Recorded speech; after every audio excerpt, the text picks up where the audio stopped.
Hey there, Transformers fans. This is Wesatron. I told you we were going to be taking a special look at something, and that would be the Lucky Rogers Junk Armor add-on kit. This is the Medic set. The reason this is particularly special is because this is my first ever, commissioned free piece. They offered so many pieces online to folks who wanted to review them, and I submitted the channel and asked them if I could review a set, and this is what they sent me, which I'm very appreciative. Thank you very much, Lucky Rogers, for the opportunity. I'm very glad to do this. That being said, this is still a review, so this will be my full opinion on the set based on how I really feel about it. I'm not going to sugarcoat anything. If I don't like it, I'll tell you, and if I do, I'll definitely tell you. So that's pretty much it. The box is very simple.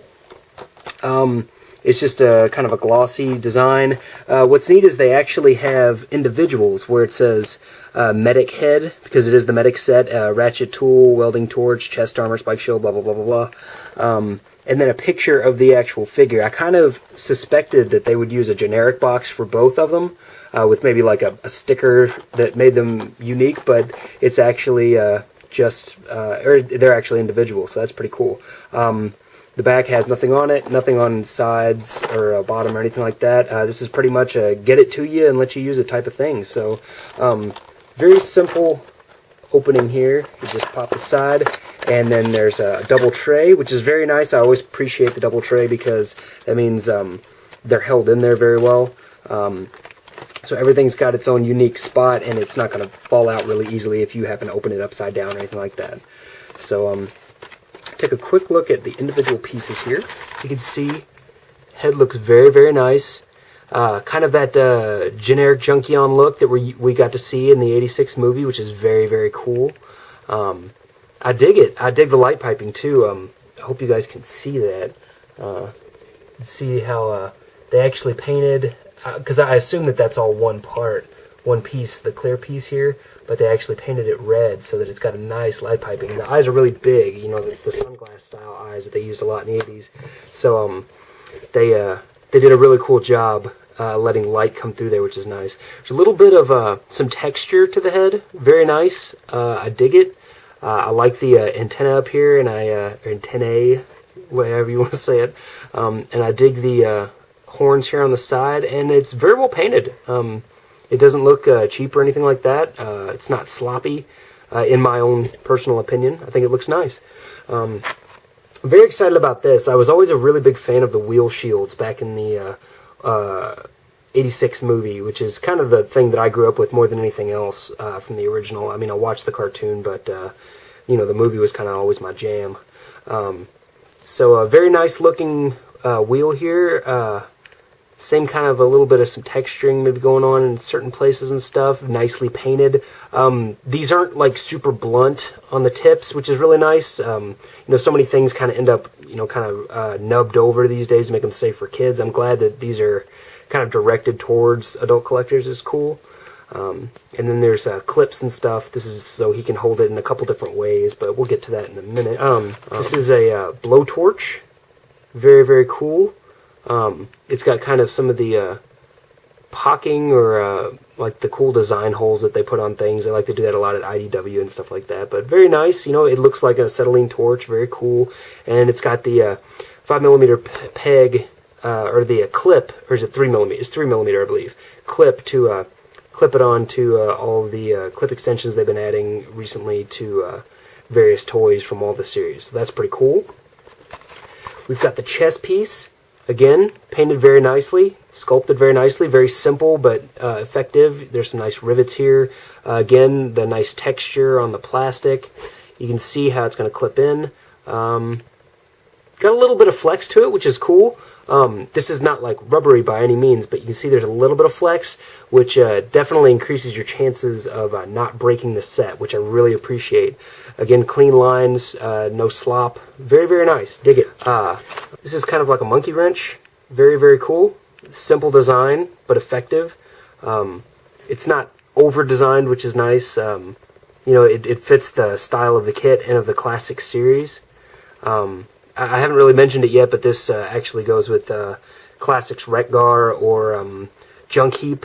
Yeah, that may be obvious to you, but for those who don't know. Again, we've got the 3mm clip, and it looks like this folds up and clips in.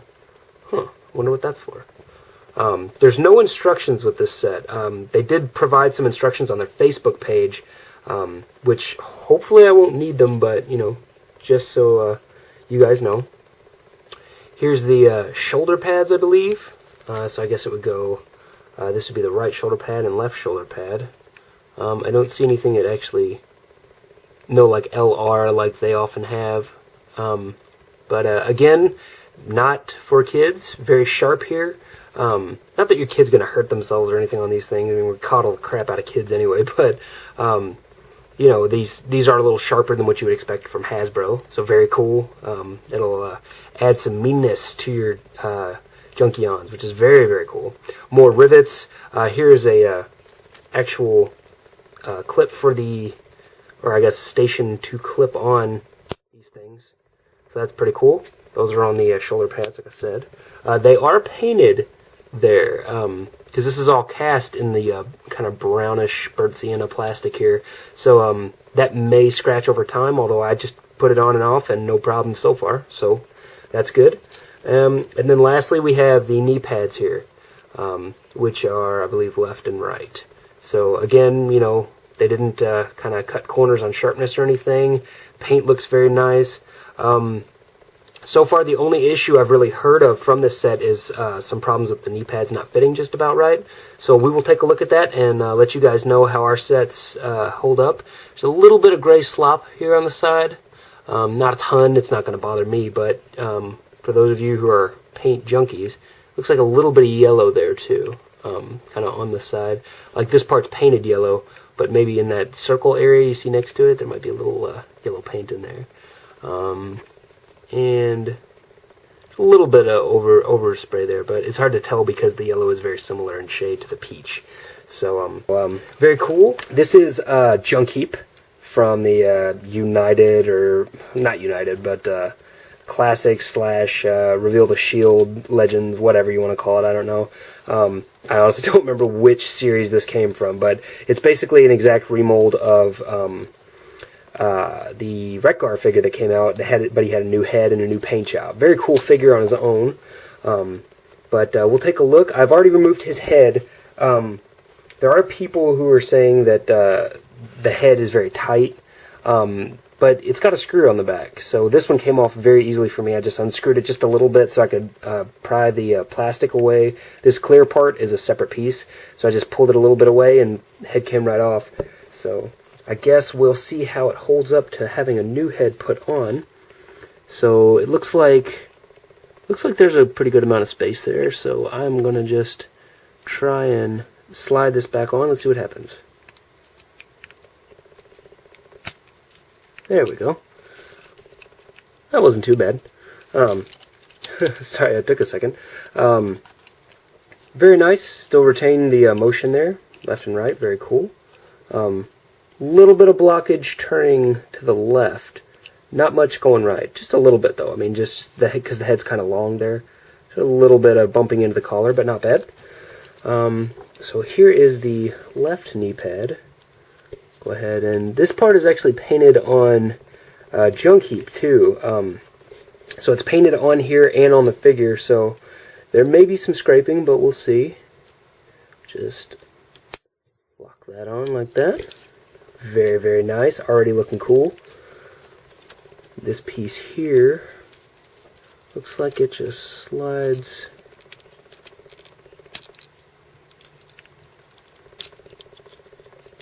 kind of, there's that tab here, so it looks like it's kind of slides around that tab,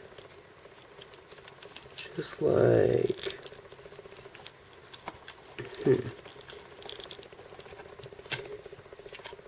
So I think this is the part that people said that they were having trouble with, because I can already see some of this paint rubbing off a little bit. Okay, I think I got it. I think I just had to find the right channel. So that's on there pretty tight now. It's if you can see, there's a little bit of gap there where it's not on there perfectly. It may still need, yeah, it's not perfectly straight there. I think this may be the case where it does need to be maybe sanded a little bit on the inside. Not that I'm going to do that, because I don't really mess with things that much. But it's on mine right now. It's on there very sturdily. So I think that's going to work for me. And we'll get over here to the shoulder pads. Let's see what we got here. Okay, so there's like a tab here, and then this little kind of stress release piece right here. So I think this is just going to slide right into that. This wheel is forever in my way. I hate that wheel. I never did like that wheel on that part of the figure. It was always a pain in the behind, because it kind of just gets in the way of everything. Okay, and that actually slides in really easily once you line it up right. Very cool. Dig that look. I like this. And then same type of deal over here. We have a peg and a hole. So let's see if we can... Oh yeah, that one goes on very easily. Cool. And it's on pretty good. Dig it. So here's the chest piece, and it looks like there's 2 holes here inside here that I guess the guns are going to fit into. So I'm just going to try and line those up the best I can. And I think I've got it on there, so I'm just going to press. Wow, that actually goes on very easily too. Very cool.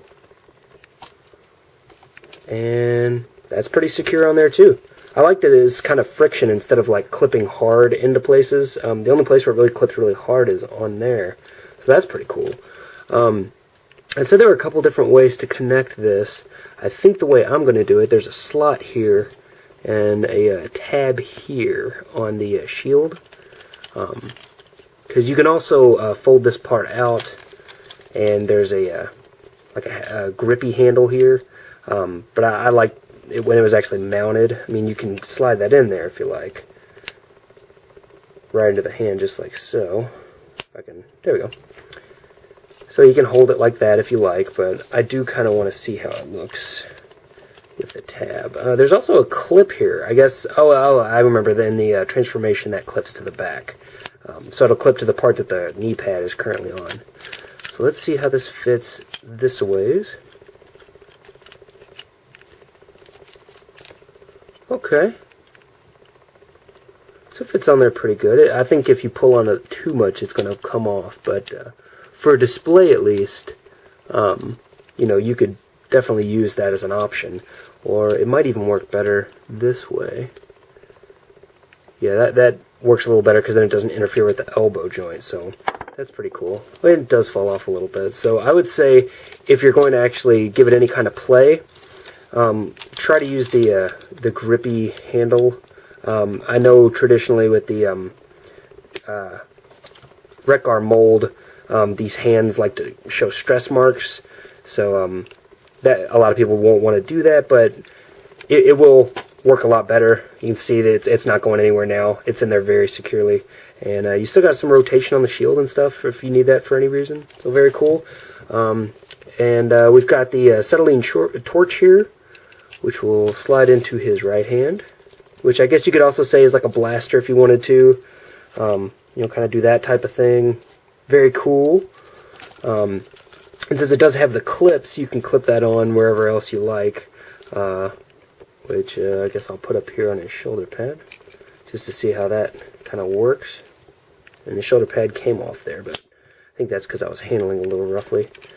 Let's try and get that back on.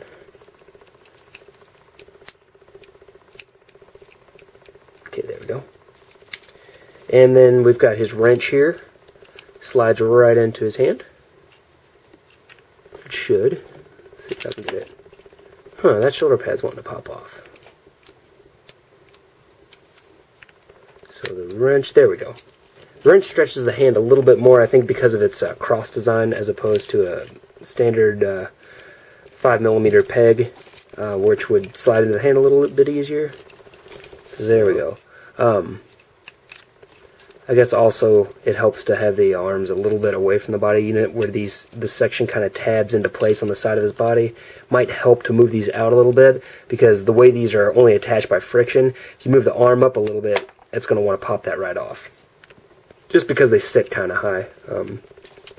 You of course also have the option, if you want to use this set across, you know, 2 figures to put one shoulder pad on one and one on the other, which is kind of a neat idea. You know, you could split a set of the warrior and the medic into you know, 4 robots if you wanted to, which is kind of cool.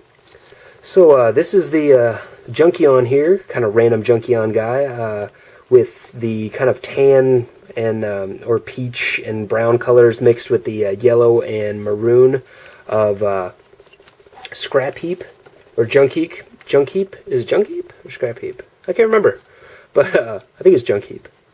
But looking good. Let's or is it Junk Pile? Oh my gosh, I gotta look at my Transformers lore.